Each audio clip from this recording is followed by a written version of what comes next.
That's your club career.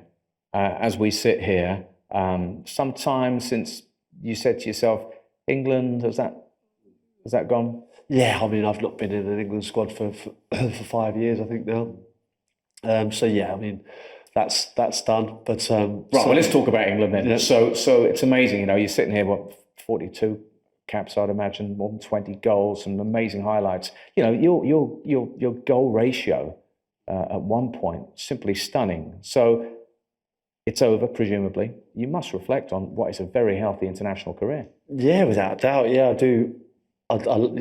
Represent your country is a proud moment, and always remember my debut and scoring my first goal and playing in a World Cup, getting a goal in a World Cup.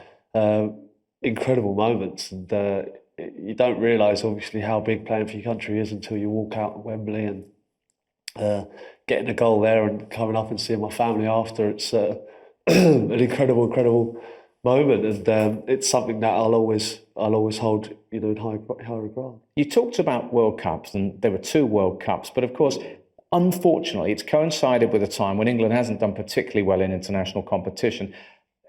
It's been said that England players, and that's a fantastic generation of players that you came along with, play with fear somehow that something doesn't quite work. Have you been able to look at it and think, I know what occasionally goes wrong for England? I don't know. I mean, yeah, of course, there's a lot of pressure on England as a nation. I think, in my opinion, the 2006 team that I was a part of, or squad that I was a part of, was the team that I felt could have won something. Beckham, Gerrard, Lampard, John Terry, Rio, Rooney, Owen. All at their peak. I really felt that was the team. I think now, yeah, we've got some good young players, but I don't think it's as good as that side that we had there. And we went out on penalties to Portugal, obviously, with Rooney getting sent off.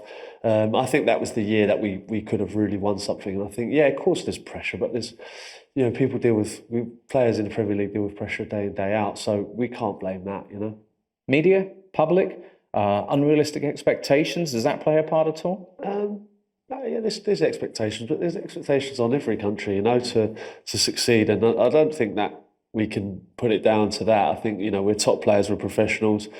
Of course, you need a little bit of luck as well, but in all honesty, now I think I'm not sure if we're as good as. I don't think we can win a World Cup. I think there's better teams out there than us at the moment. And I genuinely believe that 2006 team was a team that could have won something. And I think now when we're a little bit short of quality in compared to the other nations. Is it because perhaps people perceive England as a national team should do better because of the strength of the Premier League, and maybe don't realise that there are a lot of international players that make the Premier League what it is? Yeah, there's perhaps an element of that, but we've got fantastic players. We've got a great squad of players, and there's no reason. Look at stranger things have happened. Obviously, when Greece won the Euros, and there's teams that have always surprised us. And with a good team spirit and unity, you can achieve anything. Less like Leicester, for instance. But I think we've got top players, but I'm not sure if we've got good enough players to go and win a World Cup. Robot. Let's deal with that one, shall we? So that defined an England appearance for you there. Dancing, being yourself, celebrating, but you stopped it. How much were you conscious that just being yourself and doing what came naturally to you was sometimes just going to lead to tons and tons of newspaper articles? Well, exactly right, and that's what I didn't want. I didn't want to be that fella who was milking a robot dance. It was fantastic at the time. That was at the time I was scoring a lot of goals. I was doing well for England, and I was enjoying it. And the lad said to me, "Oh, you've got to do that if you score." I think it was Hungary the first time I did it. I did it, and then we were in a hotel, and we had another game in a few days' time. And I remember in the hotel, after I'd scored it, obviously it was a bit of fun between the lads, and then it just seemed to go mental. And I remember watching television, and it was ESPN, I think it was on American CNN, sorry, and they had body poppers showing me where I was going wrong, and it was the front page of the Times, every single paper, it was everywhere. And obviously, I did it again at Jamaica when I got a hat trick, and I was enjoying it and loving it. And then obviously I put it away because I didn't want it to lose what it was. It was a bit of fun, and I think if I was churning it out every game, it would have lost what it was, and people loved it. And even now, I think, what was it, 2005, 2006, I did it. I mean, it's 10 years ago. Even now, kids come up to me and ask me to do it. So every now and then I pull it out for them.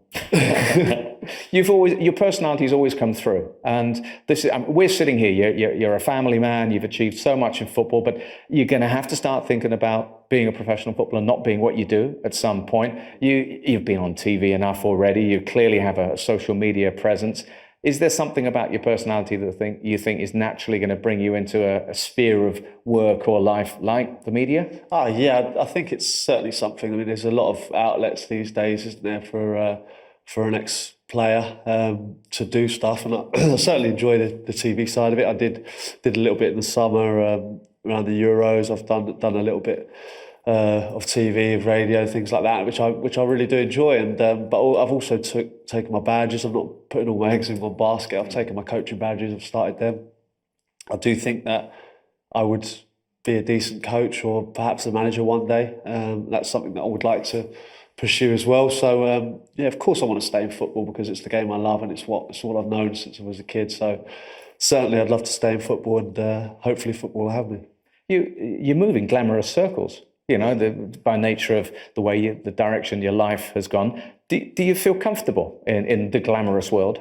I don't think it's something that you set out to achieve. I was a football player and that's what I wanted to do.